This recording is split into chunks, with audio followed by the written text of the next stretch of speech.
سيس رولينز هاجم منتقدين ال WWE بقوة، وال WWE بتعمل تغييرات في طقم المعلقين، وكمان في اسم مفاجئ من روستر ال AEW كان قريب جدا انه ينضم للديس رايدرز. كل دي اخبار هنتكلم عنها في الفيديو ده، بس يا ريت يا صديقي انك تعمل لايك للفيديو وسبسكرايب للقناة حالا عشان ده بيحمسني جدا. ويلا بينا نبدأ الفيديو بتاعنا.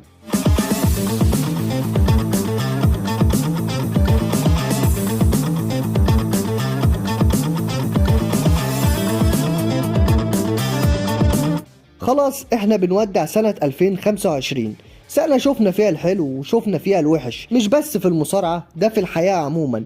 ولكن كل اللي نقدر عليه ان احنا ندعي ربنا اننا نختم السنة ديت على خير وندخل سنة جديدة مليانة بالسعادة والرضا. احنا عارفين ان في كتير من المصارعين طلعوا وفتحوا النار على ناس كتير في انترفيو، ولكن المرة دي الدور كان على سيس رولينز اللي هاجم اتنين من اشهر النقاد على السوشيال ميديا، وهما فينس روسو وجيم كورنيت. الاتنين اصلا مش طايقين بعض، بس الواضح ان سيس مش طايق ولا واحد فيهم. سيس كان بيتكلم في بودكاست مور ستوريز واتسأل سؤال مباشر، والسؤال كان انه لو اضطر يختار طرف في خناقة روسو وكورنيت هيختار مين.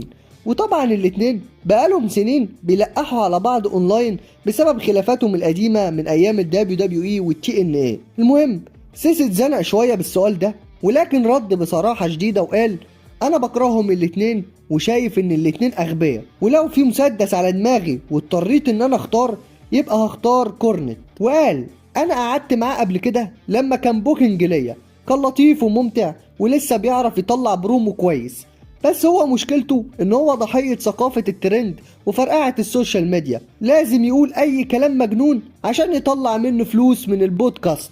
وقال ان فينس روسو محدش بيحبه وهو راجل معلق وخلاص وانه غبي.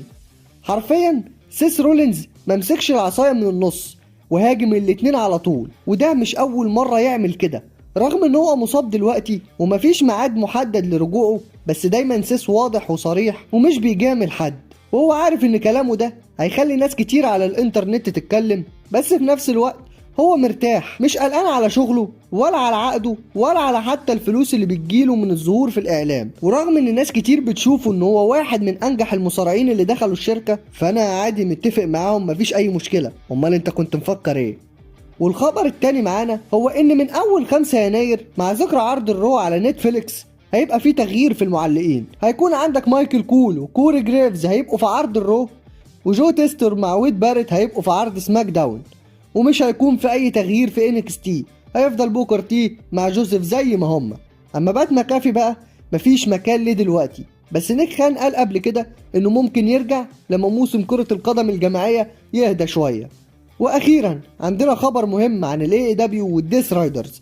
الخبر بيقول ان كان في خطة قبل كده ان جي وايت ينضم للديس رايدرز في عرض دايناستي وقت ما جون موكسلي كان بطل العالم ومسيطر على الشركة، وكان المفروض ان جي وايت هيعمل هيل تيرن وينضم للديس رايدرز، لكن الإصابة عطلت كل حاجة والخطة اتلغت تماما.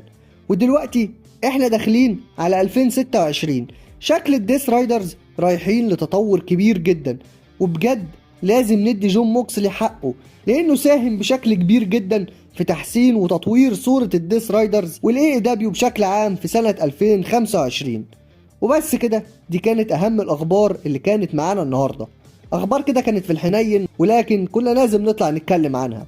ولكن قبل ما انهي احب اشكر من كل قلبي فراس عباس واحمد السيد ووائل نعيم. بشكركم جدا جدا من كل قلبي على دعمكم ليا من اول فيديو ليا هنا في القناه. احب اقول لكم ان انتوا كنتوا في ظهري واديتولي دافع كبير جدا ان انا استمر واكمل في تقديم الحاجه اللي انا بحبها.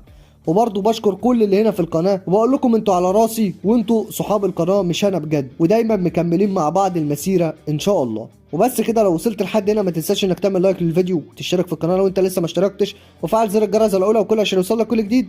وبس كده خلص الكلام، واحلى سلام على جيش راس الاسلام.